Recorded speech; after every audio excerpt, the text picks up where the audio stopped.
मी doctor Qadri, मी कादरी हॉस्पिटलमध्ये consultant orthopaedic surgeon आहे। आमच्या कादरी हॉस्पिटलमध्ये सर्व प्रकारचे ऑर्थोपेडिक ऑपरेशन होतात। आज़ादी बचाओ न्यूज़ चैनल में सभी दर्शकों का स्वागत है। सोलापुर अक्कलकोट नेशनल हाईवे के लक्ष्मी मंदिर के पास वाले चौरास्ते पर बढ़ते एक्सीडेंट को लेकर सिग्नल बैठाया गया, लेकिन फिर भी यहां एक्सीडेंट थमने का नाम नहीं ले रहे थे। इस बीच ट्रैफिक पुलिस की ओर से बैरिकेड लगवाए गए, लेकिन रॉन्ग साइड की समस्या बढ़ने लगी। बैरिकेड निकाले गए तो अब एक्सीडेंट और ट्रैफिक की समस्या बढ़ती हुई दिखाई दे रही है। ट्रैफिक पुलिस कर्मचारी यहां पर मौजूद तो होते हैं, लेकिन गाड़ी वालों पर कार्रवाई से उन्हें फुर्सत नहीं मिलती। इस समस्या को लेकर शिवसेना उद्धव ठाकरे गुट के नेता विष्णु कारमपुरी ने प्रशासन से मांग की है कि यहां फौरन इस समस्या का समाधान निकाले, वरना 21 दिसंबर 2023 के दिन आमरण उपोषण के लिए बैठने का इशारा दिया है।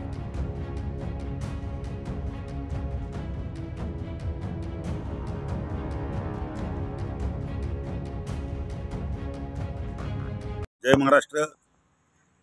सोलापुरातील राष्ट्रीय महामार्ग असलेला सोलापूर ते अक्कलकोट या महामार्गावर जो ब्रिज बांधला गेला,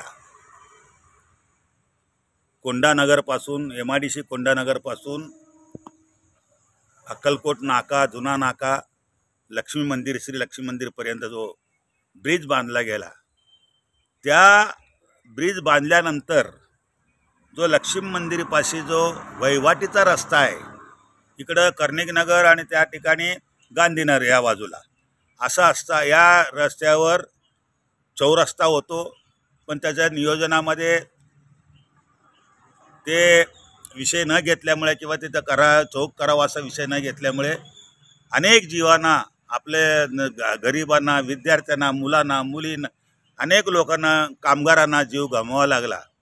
त्या बाबतीमध्ये मोठ्या प्रमाणात महाराष्ट्र कामगार सेना व शिवसेना प्रणित महाराष्ट्र कामगार सेनेच्या वतीने अनेक वेळा आंदोलनं केले, पोलीस आयुक्तांना भेटलं, राष्ट्रीय महामार्ग अधिकारी कदम साहेब, पांडे साहेबांना भेटून या बाबतीत लवकर तुम्ही काहीतरी व्यवस्था करा, ब्रिज बांधा किंवा अंडरग्राउंड पूल बनवा, अशा प्रकारचं आम्ही या ठिकाणी मागणी केली होती। त्याप्रमाणे त्यांनी पूर्ण काम करतो, म्हणजे आम्ही त्या ठिकाणी चौरस्त्यासारखं आम्ही ते स्वरूप आणून ब्रिज बांधण्याचा आम्ही प्रयत्न करतो, अशा प्रकारचं त्यावेळेला आश्वासन दिलं गेलं। त्या गोष्टीला जवळजवळ 6-7 महिने होऊन गेले, पण आत्ता अद्याप त्या ठिकाणी कुठल्याही प्रकारचा ब्रिज वा किंवा ॲक्सिडेंट होऊन अशा प्रकारची गोष्ट घडलेली नाही। परंतु या ठिकाणी आम्ही प्रस्ताव पाठवलेला आहे। कदम साहेब तर फोन उचलत नाहीत आणि ते नेहमी दौऱ्यावर असतात।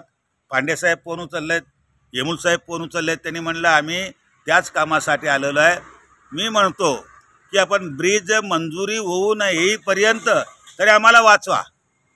एक तर ब्रिज बांधण्या अगोदर बॅरिगेट लागले होते, एका सामाजिक कार्यकर्त्यांनी निदान बॅरिगेट लावलेला बॅरिगेट काढून टाका अशा प्रकारची मागणी करून बॅरिगेट काढलं आणि परत त्या ठिकाणी अपघाताला आमंत्रणाची परिस्थिती निर्माण झाली। पण आमचं म्हणणं आहे तिथं त्या ठिकाणी स्पीड ब्रेकर बसवा, सिग्नल लाईट लावा। यासाठी मी दर आठवड्याला 1 दिवस या ठिकाणी होणं पाठपुरावा करत आहे, पण यांचा मी वरती पाठवलं, ते क्युरी आलं आहे। अशा प्रकारे वारंवार या कार्यालयामधील अधिकारी त्या ठिकाणी कर्मचारी उत्तर देतात। हे उत्तर लोकांचा जीव घेण्याचं उत्तर आहे। हे समाधान लोकांचे जीव जाण्याचे समाधान आहे। सध्या सगळीकडे लग्नसराई, विविध सण येत आहेत, सार्वजनिक सण येत आहेत, संक्रांती येत आहे, अनेक दिवाळी, दसरा होऊन गेलं, अनेकांना ॲक्सिडेंट झाले। दररोज एक ना एक ॲक्सिडेंट त्या ठिकाणी छोटा मोठा ॲक्सिडेंट होतो।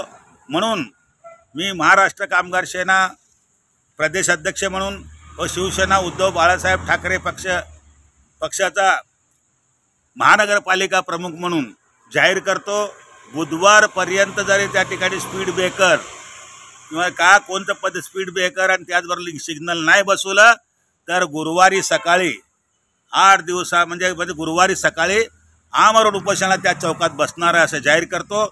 ताबडतोब याचा इशारा देतो आणि या इशाऱ्याला तुम्ही नाही जुमानलं तर जे काय परिस्थिती निर्माण होईल आणि त्या दिवसापासून जे ॲक्सिडेंट होतील त्या संपूर्ण जबाबदारी या राष्ट्रीय महामार्गाच्या अधिकाऱ्यांचं राहील। आणि तरी आपण ताबडतोब स्पीड ब्रेकर आणि त्या ठिकाणी लाईट सिग्नल लाईट बसवा असं या ठिकाणी मी आवाहन करतो आणि सर्व नागरिकांना विनंती करतो की येणाऱ्या गुरुवारी मी जो आमरण उपोषण त्या ठिकाणी चौकात करणार लक्ष्मी मंदिरपाशी त्या आंदोलनात सर्वांनी उपस्थित राहावं असं आवाहन करतो. जय हिंद, जय महाराष्ट्र.